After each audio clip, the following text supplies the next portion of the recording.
Teacher to கதையாசிரியர் அந்த ஒரு journey எப்படி இருந்தது? நான் ரொம்ப கஷ்டப்பட்டு சினிமாவுக்கு வந்தேன்னெல்லாம் போய் சொல்ல விரும்புகிறேன். அது நிறைய பேர் கொஞ்சம் பில்டப் கொடுப்பாங்க. நான் ரொம்ப கஷ்டப்பட்டேன், நான் திட்டம் போட்டு தான் சினிமாவுக்கு வந்தேன்.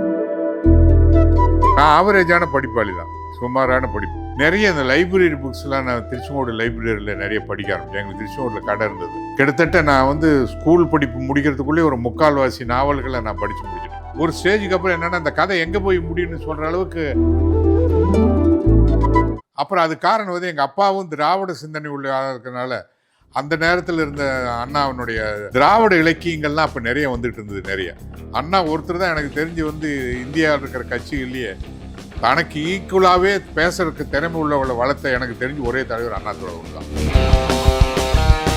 மற்றவங்க எல்லாம் இப்போ என்ன நினைக்கிறாங்கன்னா, தன்னை தாண்டி எவனாவது வர்ற மாதிரி இருந்தால் படக்குன்னு அமைக்கிறாங்க. ஒன்மேன்ஷிப்பாக தான் இருக்குது பெரும்பாலும். அப்போ எனக்கு எழுத்தாளர் ஆகணுங்கிற எண்ணமும் கிடையாது, சினிமாவுக்கு நடிக்கணுங்கிற ஆர்வமும் பெருசாக இல்லை. என்னடா நம்மள அறியாமல் திறமை இருக்க, சரி நம்ம ஏன் சினிமாவுக்கு ட்ரை பண்ணக்கூடாது. நான் வாத்தியாருக்கு பாடம் நடத்தும் போது, காலேஜ் டீச்சர் நடத்தும் போது அங்கே பார்த்துக்கிட்டு இருப்பேன் எம்ஜிஆர்.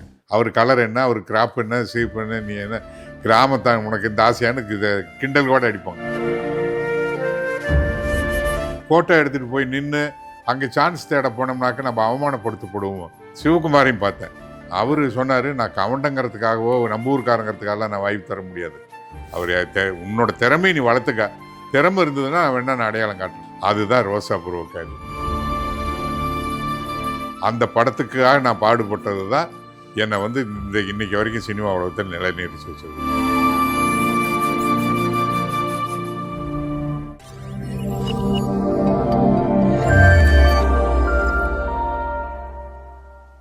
நான் ஆல்ரெடி சொன்ன மாதிரி உங்களை பற்றி நான் தெரிஞ்சுக்க ஆரம்பிக்கும் போது எனக்கு மிகப்பெரிய ஆச்சரியம் என்ன, நான் சின்ன வயசில் பார்க்கும்போது உங்களை எனக்கு ஒரு நடிகராக தெரியும். இவர் சீரியல்லாம் நடிப்பார்ப்பா, இவர் படத்தில் நடிப்பார்ப்பான்னு. இப்போ தெரிஞ்சுக்க ஆரம்பிக்கும் போது ஒரு கதையாசிரியராக இல்லாமல் ஒரு என்ன சொல்கிறது, ஒரு டீச்சராக இருந்து அப்படியே ஒரு கதையாசிரியராக மாறி ஒரு டைரக்டராக மாறி அதுக்கப்புறம் தான் அந்த ஆக்டிங்குள்ளே வந்திருக்கீங்க. ஸோ இந்த ட்ராவலுக்கான ஆரம்பம் ஒன்று இருக்கும்ல, இந்த டீச்சர் டு கதையாசிரியர் அந்த ஒரு ஜேர்னி எப்படி இருந்தது? அதில் நீங்கள் ஃபேஸ் பண்ண ஹர்டில்ஸுங்கிறது என்னவா இருந்தது?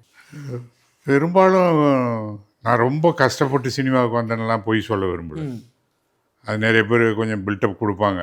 நான் ரொம்ப கஷ்டப்பட்டேன், நான் திட்டம் போட்டு தான் சினிமாவுக்கு வந்தேன். ஊரில் என்னுடைய ஊர் சொந்த ஊர் திருச்செங்கோடு. திருச்செங்கோட்டில் என் விவசாய குடும்பம். நானே காலேஜுக்கு படிக்கிறதுக்காக தான் மெட்ராஸுக்கு வந்தேன். நான் மெட்ராஸ் தியாகராய காலேஜில் அப்போ எம்ஜிஆரோட கண்ட்ரோல் இருந்தது அந்த காலேஜ். ஸோ அவர் வழியாக காலேஜில் நான் ஜாயின் பண்ணேன். நான் ஆவரேஜான படிப்பாளி தான், சுமாரான படிப்பு. இது சுமாராக படிக்கிறவன் ஒன்று கலெக்டர் ஆகணும், டாக்டர் ஆகணும், இன்ஜினியர் ஆகணுங்கிற கனவை தாண்டி போனவங்க தொழில்துறையில் போவாங்க. நான் நினச்சேன், நமக்கு அது வராத படிப்புன்னு பெருசாக முன்னுக்கு வர முடியாதுன்னு நிறைய இந்த லைப்ரரி புக்ஸ்லாம் நான் திருச்செங்கோடு லைப்ரரியில் நிறைய படிக்க ஆரம்பித்தேன். எங்களுக்கு திருச்செங்கோடில் கடை இருந்தது. கிட்டத்தட்ட நான் ஸ்கூல் படிப்பு முடிக்கிறதுக்குள்ளே ஒரு முக்கால்வாசி நாவல்களை நான் படித்து முடிச்சிட்டேன்.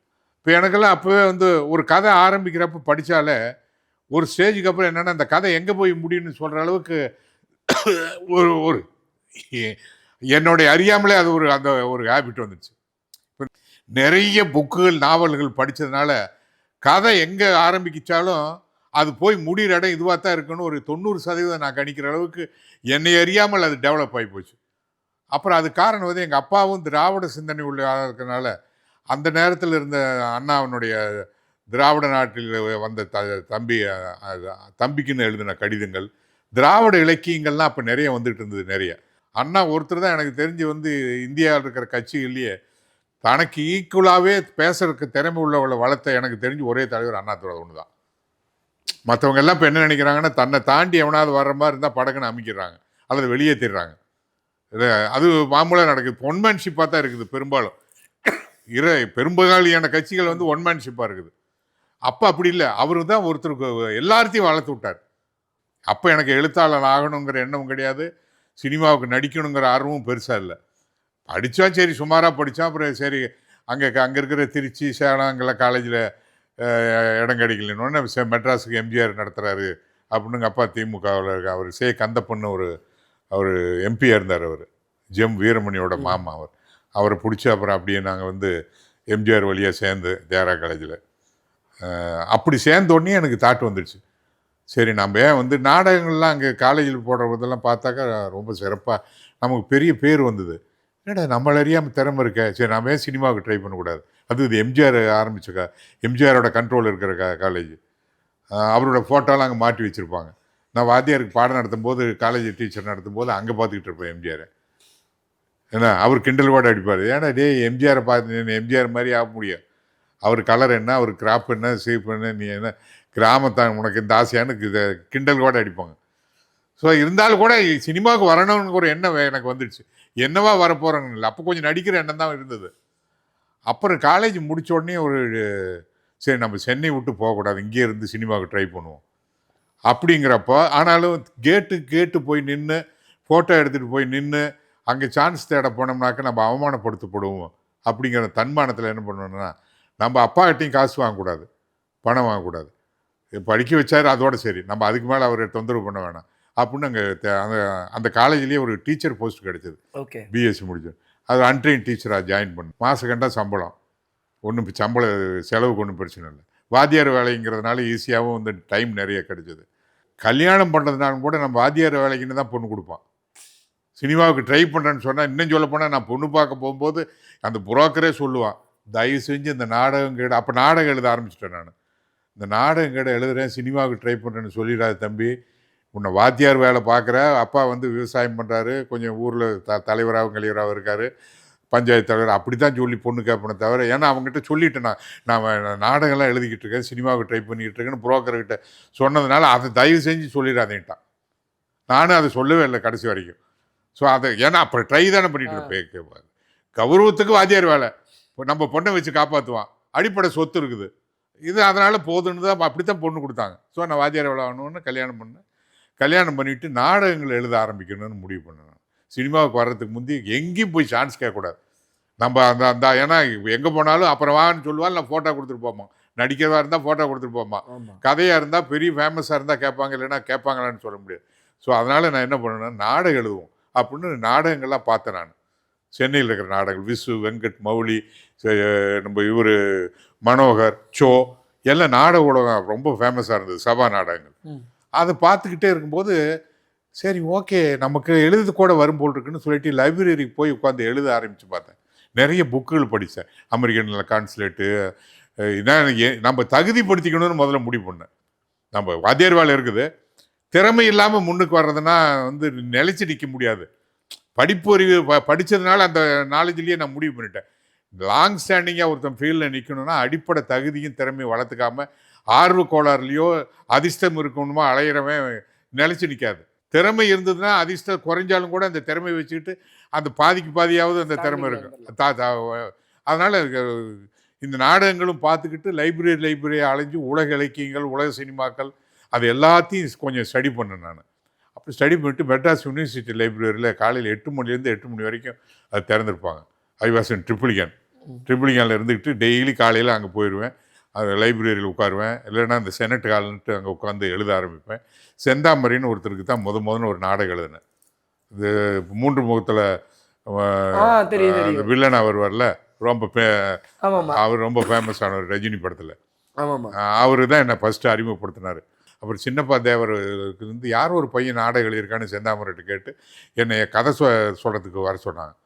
ஒரே ஒரு நாடகம் தான், பரவாயில்ல இவ்வளோ தூரத்துக்கு வருதுன்னு சொல்லிட்டு சின்னப்பா தேவர்கிட்ட போனேன். அவர் 5 நிமிஷத்தில் ஒரு கதை சொல்ல பண்ணார்.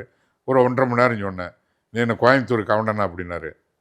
ஆமாங்கண்ணா, அதாங்க அந்த கோபம் அந்த முரட்டுத்தனமாகவே இருக்குது உன்னோட குரல் கரல் எல்லாமே. சரி பரவாயில்ல, உங்கள்கிட்ட திறமை இருக்குதானு தான் இந்த கதை கேட்டேன். நான் எம்ஜிஆரை தவிர மனிதர்களை வச்சு அதிகமாக படம் எடுக்கிறது இல்லை. ஆடு, பாம்பு, கோழி, நாய், குதிரை இந்த மாதிரி மிருகங்கள் தான் எம்ஜிஆரை தவிர நான் அதிகமாக எடுக்கிற படங்கள். உங்கள்கிட்ட திறமை இருக்குதான்னு பார்த்தேன், இருக்குது, வாத்தியார் வேலையும் படிச்சிருக்கிறத. சரி இந்த எல்லாம் ஏமாற்றி சாப்பிட்டுட்டு இருப்பான்னு கிண்டல் அடித்தார். யார் எல்லாம் ஒரு பெரிய கதாசிரியர் பட்டாலே இருந்தது. தூயவன், மாறா, கலைஞானம், மகேந்திரன், மொத்த ஃபீல்டுமே அங்கே கதை கலாக்காவில் அவர் ஒன்று வச்சுருந்தார்.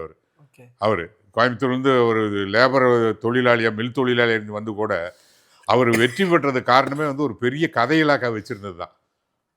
அந்த கதை இலாக்காவில் என்னை சரி நீ ஜாயின் பண்ணிங்கன்னு சேர்த்தார். எனக்கு அது ஒரு பெரிய இன்ஸ்டியூட் மாதிரி இருந்தது. அந்த ஒரு வருஷம் நான் கூட ஒர்க் பண்ணேன்.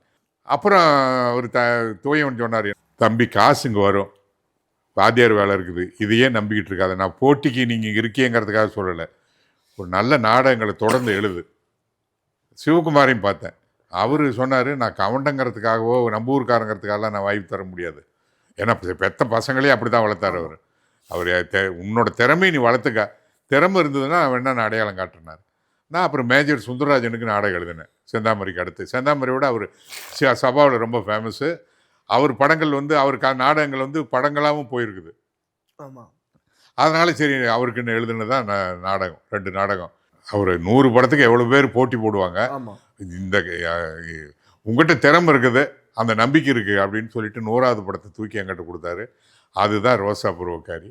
அந்த படத்துக்காக நான் பாடுபட்டது தான் என்னை வந்து இன்னைக்கு வரைக்கும் சினிமா உலகத்தில் நிலைநிறுத்தி வச்சிருக்குது. ஆனால் சினிமா என்ட்ரிக்கு அப்புறமும் ஒரு ரைட்டராக உங்களுடைய பயணம் இருந்திருக்குல்ல. எனக்கு வந்து அதிகமாக நான் பார்க்கும்போது உங்களுக்கு எழுதும்போதே எனக்கு தெரியல, சிவாஜி சாருக்கு வந்து உங்களுடைய ஒர்க்ஸ் வந்து அதிகமாக போயிட்டே இருந்திருக்கு.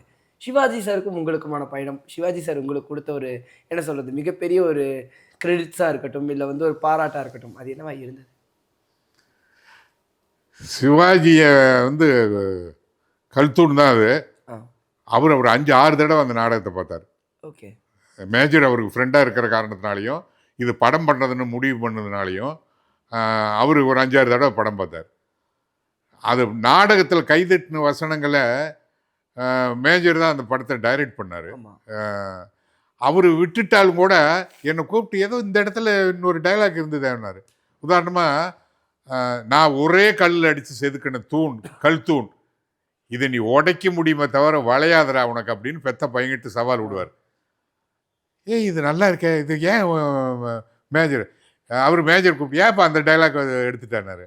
அவர் சொன்னார், இல்லைண்ணே கல் தூண்கிற டைலாக்கை படத்துக்கு நாமளே வச்சுட்டு அதை வசனமாக சொன்னோம்னா அது ரொம்ப பழசு மாதிரி இருக்குமே, படத்தோட டைட்டிலே நாம் சொல்ல வேண்டியது சொல்ல வேண்டிய இடத்துல சொல்ல தவறக்கூடாது. அது அருமையான கேரக்டர் இல்லது. ஒரு அப்பன் வந்து கல் தூண் மாதிரி ஸ்டெடியாக தான் நிற்பான், வளைய மாட்டான்டா. நீ எவ்வளோ வேணாலும் படிச்சிருக்கலாம், உன்னோட அறிவு இருந்தாலும் என் கேரக்டர் வளையாது அப்படிங்கிறதுக்கு ஏற்ற ஒரே ஒரு டைலாக் இது, இதை விடக்கூடாதுன்னு சொல்லிட்டு வச்சார். ஸோ அவர் வந்து என் பேரில் என் எழுத்து மேலே ரொம்ப பெரிய வயசு கம்மியாக இருந்தால் கூட பரவாயில்ல, நாடகம் தான் இவ்வளோ சிறப்பாக எழுதியிருக்கேன் பாராட்டி. ஏன்னா அவர்லாம் திறமையை, அடுத்தவனோட திறமையை அவர் ஒரு கண்ணு மேலேங்கேலையும் பார்த்தானாலே அவருக்கு இடம் போட்டு முடிச்சிடுவார். அந்த எந்திரனில் சிவாஜி ஒரு புக்கு இப்படி போனாலே ஸ்கேன் பண்ணிடுற மாதிரி சிவாஜியோட கண்ணு எனக்கு தெரிஞ்சு ஸ்கேன் மாதிரி தான். ஒருத்தர் மனுஷனை வந்து அவன் என்ன திறமைசாலி, என்ன இருக்குது அவங்ககிட்ட பொட்டன்ஷியாலிட்டிங்கிறத அப்படி ஒரு தடவை மேலேங்கேலையும் பார்த்துட்டு உட்காருப்பான்னு சொல்லிட்டாலே நீங்கள் அங்கீகாரம் கிடைச்சிச்சுன்னு அர்த்தம். ஸோ பல விஷயங்களை உங்ககிட்ட கேட்டு தெரிஞ்சுக்கிட்டேன் சார். அதாவது நீங்கள் கடந்து வந்த பாதையாக இருக்கட்டும், ஆரம்பித்த இடமா இருக்கட்டும், எல்லாத்தையுமே கேட்டு தெரிஞ்சுக்க முடிஞ்சுது. இந்த ஒரு பேட்டி எனக்கு ரொம்ப சிறப்பாக இருந்தது. ரொம்ப நன்றி சார். ரொம்ப நன்றி.